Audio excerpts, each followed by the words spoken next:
नमस्कार. मालिकेच्या आजच्या भागामध्ये आपल्याला पाहायला मिळणार आहे की इकडे रागिनी आता गोड बोलून सत्य जाणून घ्यायचा प्रयत्न करत असते. रागिनीला काही करून डॉक्टरांकडून जाणून घ्यायचं आहे की भूमीच्या रिपोर्टमध्ये काही प्रॉब्लेम आहे का, म्हणून रागिनी आता विचारत असते. परंतु घडतं मात्र वेगळंच, कारण डॉक्टर रागिनीला म्हणतात की नाही, कारण डॉक्टरांना ऑलरेडी भूमीने काही गोष्टी सांगितलेल्या असतात. कारण जेव्हा भूमी शुद्धीवर आलेली असते तेव्हा डॉक्टर तिला म्हणत असतात की मिसेस भूमी, तुम्हाला माहीत नाही आहे हा किती मोठी गोष्ट होती, यामुळं किती मोठे प्रॉब्लेम क्रिएट झाले असते, तुम्हाला माहिती आहे का, तुम्ही शुद्धीवर येईपर्यंत माझ्या जीवात जीव नव्हता असं डॉक्टर सांगत असतात. तुम्हाला माहीत नाही आहे, यामुळं खूप मोठे कॉम्प्लिकेशन वाढायला लागलेले आहेत असं डॉक्टर इकडे भूमीला म्हणालेले असतात. त्या म्हणालेल्या असतात की मला असं वाटतंय की मला काही करून ही गोष्ट तुमच्या घरी तुमच्या मिस्टरांना सांगणं गरजेचं आहे. तेव्हा भूमी ही डॉक्टरांना म्हणालेली असते की नको डॉक्टर, कारण माझ्या घरातले माझ्या बाबतीत खूपच पॉझिटिव्ह आहेत आणि त्याचबरोबर जर त्यांना ही गोष्ट कळली तर ते काहीतरी निर्णय घेतील आणि आकाश माझी डिलिव्हरी जोपर्यंत होत नाही तोपर्यंत टेन्शनमध्ये राहील, त्यामुळे ही गोष्ट कोणाला सांगायला नको, मी काळजी घेईल व्यवस्थित, काहीच प्रॉब्लेम होणार नाही असं भूमीने डॉक्टरांना सांगितलेलं असतं. त्यामुळं माझ्या घरातल्या कोणालाही ही गोष्ट कळू देऊ नका, काहीही झालं तरीही ही गोष्ट कोणालाही कळता कामा नये असं डॉक्टरांना स्पष्टपणे भूमीनं सांगितलेलं आहे. कारण घरातील प्रत्येकजण तिची काळजी घेत आहे, तिच्या बाबतीत पॉझिटिव्ह आहे आणि जर घरातल्यांना ही गोष्ट कळली तर त्यांना खूप वाईट वाटेल असं भूमीचं म्हणणं आहे. आणि डॉक्टर पण भूमीच्या बाबतीत भूमीसोबत आहेत, कारण डॉक्टरांनाही भूमीचं म्हणणं कुठंतरी पटत आहे.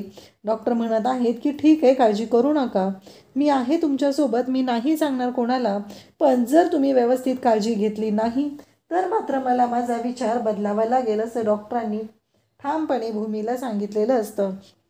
डॉक्टर भूमीला म्हणालेले असतात की तुम्हाला वाटतं तेवढ्या सोप्या गोष्टी नाही आहेत, कारण कॉम्प्लिकेशन हे वाढत जात असतात आणि तुम्हाला त्याचा सिरियसनेस वाटत नाही, पण जर पुढे काही प्रॉब्लेम झाला तर. भूमी म्हणते की डॉक्टर काळजी करू नका, तसं काहीही होणार नाही, मी आहे ना, मी काळजी घेईल बाळाची व्यवस्थित, काहीच प्रॉब्लेम होऊ देणार नाही असं भूमी डॉक्टरांना म्हणालेली असते. आणि आता जेव्हा रागिनी ही डॉक्टरांना विचारत आहे तेव्हा रागिनीला या सर्व गोष्टी आठवत असतात आणि रागिनी मात्र या सर्व गोष्टी जाणून घ्यायचा प्रयत्न करत असते.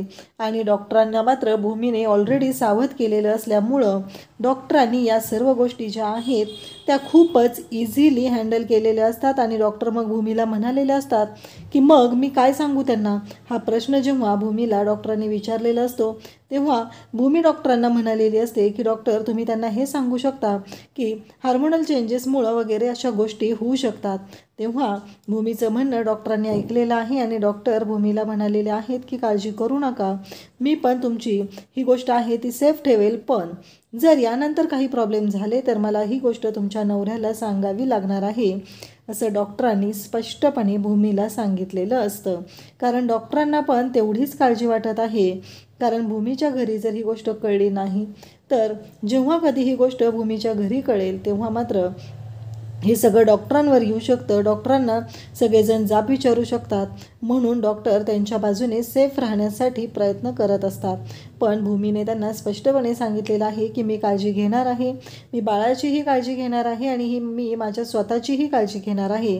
त्यामुळं डॉक्टरांना ह्या सर्व गोष्टी आठवतात आणि डॉक्टरांना जेव्हा रागिनी विचारत असते तेव्हा डॉक्टर म्हणत असतात की नाही, तसं काही नाही आहे, तुम्ही काळजी करायची काहीच गरज नाही, हे डॉक्टरांनी स्पष्टपणे रागिनीला सांगितलेलं असतं.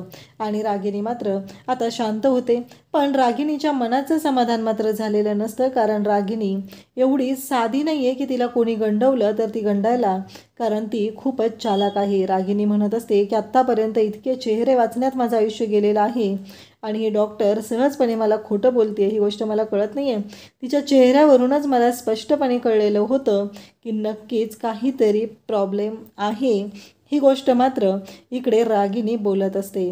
आणि त्याचबरोबर आता डॉक्टरांनी तर उडवाउडीचं उत्तर देऊन रागिनीला तिथे गप्प केलेलं होतं, पण रागिनीच्या डोक्यातून हे विचार मात्र गेलेले नसतात. रागिनी त्याच गोष्टींचा विचार करत असते. इकडे आकाश आणि भूमी घरी आलेले असतात आणि आकाश, भूमी, त्याचबरोबर आजी मानसी, त्याचबरोबर रागिनी सर्वजण आता घरी आलेले असतात. परंतु घरी येताना त्यांना असं वाटत असतं की आता घरात छान स्वागत होईल, इतक्या दिवसानंतर भूमी येत आहे. परंतु घरामध्ये वाढून ठेवलेलं असतं ते वेगळंच असतं.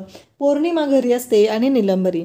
त्यांच्याकडून कोणत्याही गोष्टींची अपेक्षा करणं म्हणजे व्यर्थ आहे, टाईम वेस्ट करण्यासारखं आहे असं आहे. आणि मग पौर्णिमाने दारात काटे अंतरलेले असतात. आजी म्हणत असतात की भूमी, एवढं मोठं संकट टळलेलं आहे, तर ह्या ज्या उंबरठा आहे ना, याच्या पाया पड आणि मगच घरामध्ये पाऊल टाक, असं आजीने तिला सांगितलेलं असतं. परंतु इथे घडतं मात्र वेगळंच. कारण काहीही झालं तरीही आजींनी हे सांगितल्यामुळं भूमी खाली वागते आणि पाहते तर काटे असतात. भूमी म्हणत असते, काटे? तेव्हा आकाशही ओरडतो की काटे? इथं कसे काटे आलेले आहेत? हा प्रश्न सगळ्यांना पडलेला असतो. सगळेजण विचार करत असतात. तेव्हा पौर्णिमा तिथे येते आणि म्हणते की हो, काटेच. कारण तुझ्या आयुष्यात असेच काटे रोज पेरणार आहे. कारण तू त्याच लायकीची आहे आणि तू त्याच गोष्टी करू शकतेस, एवढं लक्षात ठेव. काहीही झालं तरी तुझ्या आयुष्यामध्ये कधीच मी सुख येऊ देणार नाही, हे सगळं पौर्णिमा बोलत असते. आणि त्याचबरोबर पौर्णिमाचं असं म्हणणं असतं की तुझ्यामुळं माझ्या आयुष्यात अंधकार पसरलेला आहे, तर मीही तुझ्या आयुष्यामध्ये असाच अंधार करणार आहे आणि तुला सुखाने जगू देणार नाही, हे पौर्णिमाने ठरवलेलं आहे. आणि पौर्णिमा त्याच पद्धतीनं बोलत असते.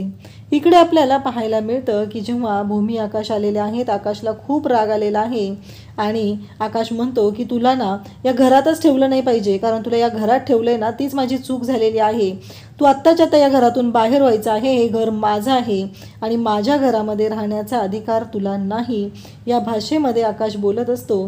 तेव्हा भूमी आकाशला समजवत असते की नाही आकाश, आपण असं नाही करू शकत. आपण तिनं जशी वागत आहे त्याच पद्धतीने जर आपण वागलो तर आपल्यात आणि तिच्यात मग काय बदल आहे?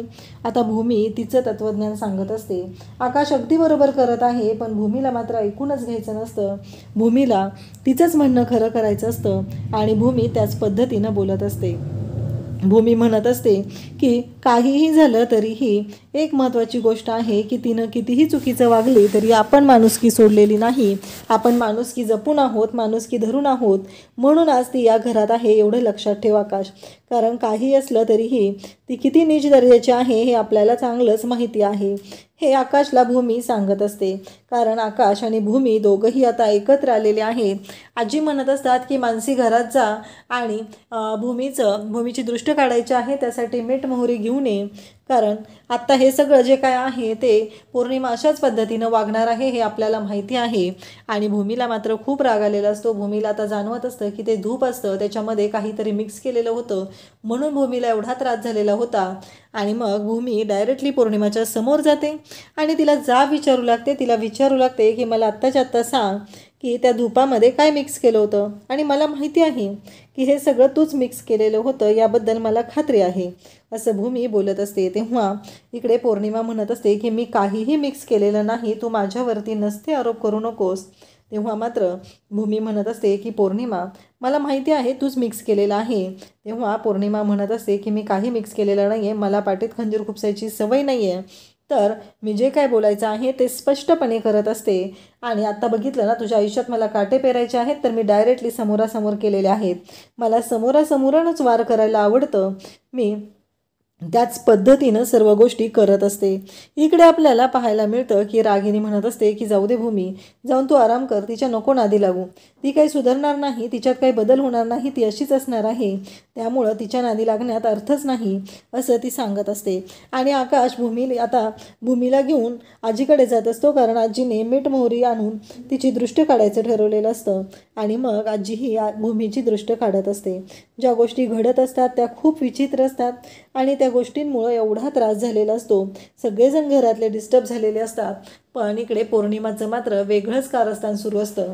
आणि त्या रागिणीच्या तर कारस्थानाला लिमिटच नसतं, कारण तिनं जे ठरवलेलं आहे ते अगदी तिनं मनापासून करत आहे. कारण तिला काहीही झालं तरी आकाश आणि भूमीच्या आयुष्यात अंधार पसरवायचा आहे आणि त्यासाठी तिने हा सगळा प्लॅन केलेला असतो. या सर्व गोष्टी घडत असतात आणि त्याचबरोबर इकडे आकाश आणि भूमी दोघांना आता आनंदाने त्यांच्या रूमकडे जायला निघालेले असतात, कारण या सगळ्या गोष्टी मागे टाकून आता पुढे जायचं आहे. कारण या सगळ्या गोष्टींचा जर विचार करत बसलं तर भूमीला माहिती आहे की तिच्या पोटातल्या बाळाला त्या गोष्टीचा त्रास होईल. म्हणून भूमीने ठरवलेलं आहे की प्रत्येक वेळेस त्या गोष्टी मागे टाकायचं आणि पुढे जायचं. कारण या गोष्टींकडे जर ती लक्ष देत बसली तर नक्कीच प्रॉब्लेम क्रिएट होऊ शकतो, हे तिला चांगलंच माहिती आहे. म्हणून भूमी आता निघालेली असते. तर इकडे नीलंबरी म्हणत असते की तुझ्या सासूकडने मला नाही वाटत काय होईल, पण आता जर तू असंच राहिलीस तर काय होणार आहे पुढं. तेव्हा पौर्णिमा म्हणत असते की त्यांना कधी बदला घ्यायचा आहे तेव्हा घेऊ दे, मी मात्र रोजच्या रोज बदला घेत राहणार आहे. आणि मग नीलंबरी म्हणत असते आज जर आता मला वाटलंच होतं की तू इथे काहीतरी बोलून टाकणार आहे, पण तू काही बोलली नाही नशीब. पौर्णिमा म्हणते पण मी का बोलेल. तेव्हा हे सगळेजण म्हणत असतात की वाटलं होतं आम्हाला तसं, कारण तू बोलू शकतेस. जर तू बोलली असतीस तर खूप मोठा प्रॉब्लेम झाला असता आणि हे तुला चांगलंच माहिती आहे. या सर्व गोष्टी जेव्हा घडत असतात तेव्हा मात्र इकडे ती म्हणत असते कसं आहे, मेंदू बधीर झालेला असतो ना. जेव्हा घरातील सगळेजण अशा पद्धतीनं वागत असतात तेव्हा मेंदू बधीरच होऊ शकतो. हे बोलणं सुरू झालेलं असतं. तर इकडे आकाश आणि भूमी आता रूममध्ये आलेले असतात. रूममध्ये आल्यावर भूमी प्रत्येक रूममधल्या प्रत्येक भिंतीवरल्या फ्रेमकडे पाहत असते आणि आकाशला म्हणत असते आकाश हे काय केलंस तू घरात. म्हणजे हे सगळं निगेटिव्ह फोटोज का लावलेले आहेत, काय कारण आहे याच्या मागचं, हा प्रश्न ती विचारत असते. तेव्हा मात्र आकाश इकडे भूमीला म्हणत असतो की अगं नाही ग. तेव्हा भूमी म्हणते मग काय आहे हे सगळं निगेटिव्हच आहे ना, हे सगळं निगेटिव्हच तुम्ही लावलेलं आहे, हे सगळं भूमी बोलत असते. तेव्हा आकाश म्हणत असतो तसं नाही आहे भूमी, तुझ्या लक्षात येत नाही आहे. कारण काहीही झालं तरीही महत्त्वाची गोष्ट ही आहे ती म्हणजेच की आत्ता ज्या गोष्टी घडत आहेत त्यापेक्षा पण तुला ह्या इमेजेस निगेटिव्ह वाटत असल्या तरीही त्या इमेजेस निगेटिव्ह नाहीत भूमी, त्या पॉझिटिव्ह आहेत. बघ हा इंद्रधनुष्य आहे, याच्यामध्ये रंगच नाहीत. माझं आयुष्यही तसंच आहे त्या इंद्रधनुष्यासारखं. कारण तू माझ्या आयुष्यात येण्याने माझ्या आयुष्यात रंग भरलेले आहेत, नाही तर माझ्या आयुष्यात अंधार होता, असं आकाश भूमीला समजून सांगत असतो. त्यानंतर आकाश भूमीला पुढच्या फोटोकडे घेऊन जातो. तो फोटो असतो म्हणजे पाण्यात असलेले मासे. भूमीला तो म्हणतो की बघ तू माझ्या आयुष्यात असलेलं पाणी आहे, माझ्या आयुष्यामध्ये तू म्हणजे पाणी आहे आणि मी म्हणजे तो तडफडणारा मासा असू शकतो. जर माझ्या आयुष्यात तूच नसेल आणि पाणीच राहिलं नाही माझ्या आयुष्यात तर माझ्यासारखा तडफडून मीही संपू शकतो, असं आकाश भूमीला सांगत असतो. त्यामुळं तुझं स्थान हे माझ्या आयुष्यात खूप महत्त्वाचं आहे, हे सगळं बोललं जात असतं. त्याच वेळी भूमी म्हणत असते पण आकाश हे सगळं जरा अति होतंय ना, असं नको ना. आणि आकाश म्हणत असतो की मी संपून जाईल. तेव्हा भूमी म्हणत असते की आकाश असं नको बोलू. असं म्हणत भूमीने आकाशच्या तोंडावरती हात ठेवलेला असतो, म्हणजे असं अभद्र बोलू नको असं आकाशचं म्हणणं असतं, आकाशला तिचं म्हणणं असतं. त्यानंतर पुढच्या फोटोकडे आकाश भूमीला घेऊन जातो. भूमीला म्हणत असतो की बघितलंस का हा फोटो, हे हाफ हर्ट आहे आणि अर्धा हर्ट अजून काढायचा आहे, याचा अर्थ तुझ्या लक्षात आला असेल. तेव्हा भूमीला तो म्हणू लागतो की हे अर्ध हार्ट म्हणजे मी आहे आणि जोपर्यंत तू माझ्या आयुष्यात येत नाही तोपर्यंत राहिलेलं अर्ध हृदय माझं पूर्ण होऊ शकत नाही, असा याचा अर्थ आहे. त्यामुळं भूमी ह्या इमेजेस तुला निगेटिव्ह वाटत असल्या तरी त्या निगेटिव्ह नाही, तर माझ्या आयुष्यात असलेलं तुझं महत्त्व, माझ्या आयुष्यात असलेलं तुझं स्थान हे त्याच्यातून आपल्याला पाहायला मिळतं. मग आकाशने रेड कलरचा स्केच पेन हातात घेतलेला आहे आणि भूमीला म्हणतो की आता माझ्या आयुष्यात तू आहे ना, माझ्या आयुष्यात तू आले मग माझं आयुष्य पूर्ण होत आहे आणि हे सगळं होत आहे ते फक्त आणि फक्त तुझ्यामुळं, आणि आता आपण दोघं जण मिळून ते पूर्ण करूया, असं म्हणत दोघांनी हातामध्ये एकत्र स्केच पेन घेतलेला आहे आणि ते राहिलेलं अर्ध हर्ट ते पूर्ण करत आहे. भूमी आकाशकडे पाहत असते. आकाशने तिला या छोट्या छोट्या गोष्टींमुळं दाखवून दिलेलं असतं की त्याच्या आयुष्यात आकाश आणि भूमी ते राहिलेलं अर्ध हर्ट आहेत ते पूर्ण करत आहेत आणि दोघंही खूप आनंदात आहेत. फायनली त्यांच्या आयुष्यामध्ये तो आनंदाचा क्षण आलेला आहे, सगळे खूप खुश आहेत आणि इकडे आकाश आणि भूमी आनंदाने ह्या सगळ्या गोष्टी पूर्ण करत आहेत. आता भूमीच्या मनात ही ज्या शंका होत्या त्या शंकांचे निरसन आकाशने केलेलं आहे. त्या प्रत्येक फोटो मागचा अर्थ आकाशने भूमीला समजून सांगितलेला आहे आणि भूमी ही खुश झालेली असते. ती आकाशकडे पाहत असते, कारण भूमीला जाणवत असतं डॉक्टरांनी तर माझ्या बाबतीत इतक्या विचित्र गोष्टी सांगितलेल्या आहेत आणि हे जर सगळं आकाशला कळलं तर काय होईल, हा प्रश्न इकडे भूमीला पडलेला असतो. आणि भूमी खुश असते कारण आकाशने ठरवलेलं आहे भूमीला खूप आनंदात ठेवायचा आहे. भूमीच्या बाबतीत कसलीही हायगय होऊ द्यायची नाही, ही गोष्ट आकाशने ठरवलेली आहे. आणि आकाश प्रत्येक वेळेस भूमीला आनंदात ठेवण्याचा प्रयत्न करत आहे, कारण भूमीची तब्येत सारखी बिघडत असते. जेव्हापासून बाळाची बातमी कळलेली आहे तेव्हापासून भूमीच्या आयुष्यात काही ना काही प्रॉब्लेम येत आहेत आणि त्यामुळं भूमीला या सगळ्या गोष्टींचा त्रास होत असतो आणि आकाश तिला आनंदात ठेवण्याचा प्रयत्न करत असतो. आणि त्याचबरोबर आकाश भूमीला म्हणत असतो की आता फक्त आणि फक्त आराम करायचा आहे. आणि मग आकाश भूमीला मिठीत घेतो, कारण भूमीला आठवलेलं असतं भूमी खूप हळवी झालेली असते. भूमी आकाशला म्हणत असते, जर आकाश माझं काही बरं वाईट झालं तर? तेव्हा आकाश म्हणतो की भूमी असं काही बोलू नको. इकडे रागिनी मात्र विचार करत असते. रागिनी म्हणत असते की या सगळ्या गोष्टीचा बदला मला घ्यायचा आहे. पण असं त्या फाईलमध्ये काय होतं की ती भूमी हॉस्पिटलमधून निघाल्यापासून ती फाईल स्वतःच्या पोटाशी कवटाळून होते आणि तिला जवळ घेऊनच होती. दुसरं कोणाच्या हातात तिने ती फाईल अजिबात दिलेली नाही. असं त्या फाईलमध्ये काय होतं हा प्रश्न इकडे रागिनीला पडलेला असतो आणि रागिनी मात्र त्या फाईलच्या शोधात असते. नक्की त्या फाईलमध्ये काय होतं? मग त्या क्षणी तिला आठवतं ते म्हणजे मागे एकदा पौर्णिमाने रिपोर्ट पाठवलेले होते आणि मग त्यांना कळलेलं होतं की ते जे रिपोर्ट आहेत त्या रिपोर्टनुसार विचार केला तर ते रिपोर्ट जुनी होते आणि मग नवीन रिपोर्ट त्यांच्या हाती लागलेले नव्हते. म्हणजे इकडे रागिनी विचार करत असते की काही करून ते नवीन रिपोर्ट जे आहेत ते मला मिळाले पाहिजेत आणि ते नवीन रिपोर्ट मिळवण्यासाठी रागिनी आता पुढे एक वेगळा डाव आखत आहे आणि त्यामुळं तिला ते रिपोर्ट शोधून घ्यायचे आहेत. इकडे रागिनीने ठरवलेलं आहे की भूमीने नक्की काय लपवलेलं आहे ते सत्य, कारण काहीही करून आकाश आणि भूमी यांच्या आयुष्यामध्ये ही गैरसमजाची जी ठिणगी आहे ही ठिणगी टाकायची आहे आणि त्यांच्या आयुष्यामध्ये वादळ आणायचं आहे, हे रागिनीने ठरवलेलं आहे. आणि मग रागिनी बोलत असते, स्वतःचीच विचार करत असते. त्याच वेळी आकाश आणि भूमी यांची एंट्री झालेली असते आणि आकाश आणि भूमी दोघंही तिथे आलेले असतात. आकाश म्हणत असतो की आत्ता चल. तेव्हा रागिनी म्हणत असते, नाही रे आकाश, मला कुठेही नाही यायचं. तेव्हा मात्र इकडे भूमी म्हणत असते की आत्ता चला. असं म्हणत रागिनीला दोघंही घेऊन चाललेले असतात.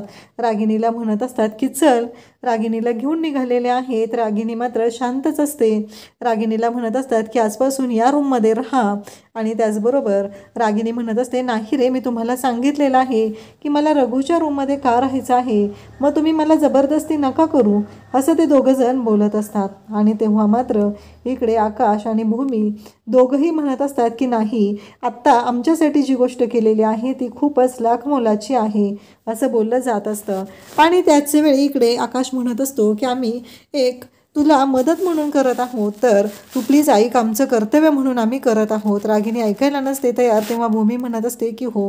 रागिनी म्हणत असते की आत्तापर्यंत माझ्याकडून खूप चुका झालेल्या आहेत, त्यामुळं मला नको आहे, मला रघुच्याच रूममध्ये राहू द्या, असं ती म्हणत असते. तेव्हा भूमी म्हणत असते की हो, तुमच्याकडून चुका झालेल्या आहेत, पण आज तुम्ही चांगली गोष्टही केलेली आहे, कारण तुमच्यामुळं आमचं बाळ वाचलेलं आहे. आमचं बाळ आज आमच्यासोबत आहे, ते फक्त आणि फक्त तुमच्यामुळं आहे. त्यामुळं आत्या प्लीज ऐक, असं आकाश म्हणत असतो. भूमीही म्हणत असते.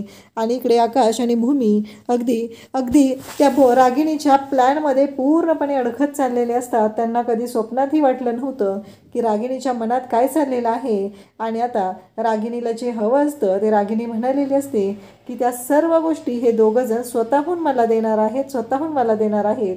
माझ्याकडून कोणी काहीही हिरावून घेऊ शकत नाही. माझ्या प्लॅनप्रमाणे सर्व गोष्टी घडत आहेत, हे रागिणीच्या डोक्यात सुरू असतं. रागिणी रडत असते, खरंच तुम्ही किती चांगले आहात, एवढं सगळं होऊन पण तुम्ही माझ्याशी एवढं चांगलं वागत आहात, असं रागिणी म्हणत असते. पण तरीही आकाश आणि भूमी शांतच असतात. रागिणी रडत असते, तिला समजवत असतात की असं नका विचार करू, कारण आत्ता जे काय तू केलेलं आहे आत्या, असं आकाश म्हणत असतो की ते खूपच मोठं आहे आणि म्हणूनच मी तुला हे सगळं सांगत आहे, असं भूमी पण सांगत असते. त्याचबरोबर रागिणीला समजून सांगत असतात. रागिणीला म्हणत असतात की असा विचार करू नका, पण रागिणीचे हे खोटे अश्रू असतात आणि ते खोटे अश्रू रागिणी पुसत असते, कारण तिचं असं म्हणणं आहे की हे सगळं जे काय आहे ते माझंच आहे आणि ते मी कोणालाही मिळू देणार नाही. हे इकडे रागिनी बोलत असते आणि आकाश ही रागिनीकडे पाहत असतो. रागिनी आता उद्याच्या भागात आपल्याला पाहायला मिळणार आहे की रागिनी विचार करत आहे. रागिनी म्हणत आहे की मला त्या रिपोर्टचं सत्य आता काढून घेतलं पाहिजे, कळलं पाहिजे की नक्की त्या रिपोर्ट मागे काय आहे असं सत्य, आणि लवकरात लवकर ते मला कळलं पाहिजे. हा विचार रागिनीच्या डोक्यात सुरू झालेला आहे आणि रागिनीला ते सत्य जाणून घ्यायचं आहे. त्यासाठी तिने पौर्णिमा आणि नीलंबरी या दोघींनाही कामाला लावलेलं आहे. त्यांना दोघींनाही सांगितलेलं आहे की ही कामगिरी फत्ते करायची आहे. आणि आता त्यासाठी दोघीजणी आकाश आणि भूमीच्या रूममध्ये गेलेल्या आहेत. त्यांनी भूमीचा मोबाईल उचललेला आहे आणि त्या मोबाईलमध्ये तर इकडे मोबाईलमधून त्यांनी डॉक्टरला मेसेज केलेला आहे की माझे रिपोर्ट जे आहेत ते हरवलेले आहेत, मला माझे दुसरे रिपोर्ट मिळतील का, कारण जे मला दुसरे रिपोर्ट हवे आहेत. आणि तिकडून डॉक्टरांचा मेसेज आलेला आहे की ओके. आणि जेव्हा डॉक्टरांचा मेसेज ओके म्हणून आलेला आहे तेव्हा मात्र इकडे आपल्याला पाहायला मिळतं की ह्या दोघीही खुश झालेल्या आहेत. म्हणजे आत्ता एकदाच आपल्याला कळणार ते म्हणजे की रिपोर्टचं सत्य काय आहे. रागिनीही त्याच विचारात आहे. पण आता रागिनीला रिपोर्टचं सत्य समजणार का भूमी स्वतःहून आकाशला ते सत्य सांगणार हे आपल्याला पुढे पाहायला मिळणार आहे. कारण आकाश आणि भूमी एकत्र गप्पा मारत बसलेले आहेत. आकाश हा भूमीच्या मांडीवरती झोपलेला आहे आणि बाळावरती म्हणजे पोटावरती हात ठेवून म्हणत आहे की बाळा, मी आणि मम्मी तुझी आई आम्ही दोघंही एकमेकांपासून काही लपवत नाही. आणि त्याचबरोबर हे सगळं जे काय आहे ते आम्ही एकमेकांना सांगत असतो असं बोलत असतो. आणि त्याच वेळीस इकडे धक्का बसलेला आहे भूमीला, कारण भूमीला माहिती आहे की भूमीने आकाशपासून कोणती गोष्ट लपवलेली आहे आणि त्या गोष्टीमुळं काय त्रास होणार आहे हा विचार भूमी करत आहे. कारण भूमीच्या मनात आता येऊ लागलेला आहे की ही गोष्ट मला आकाशला सांगणं गरजेचं आहे. हा विचार भूमी करत असते आणि भूमी म्हणत आहे की मी आकाशला नक्की हे सत्य सांगणार आहे. आता भूमी आकाशला कशा पद्धतीनं हे सत्य सांगणार हे आपल्याला पुढे पाहायला मिळणार आहे. अशाच अपडेटसाठी चॅनलला सबस्क्राईब करा. थँक्यू.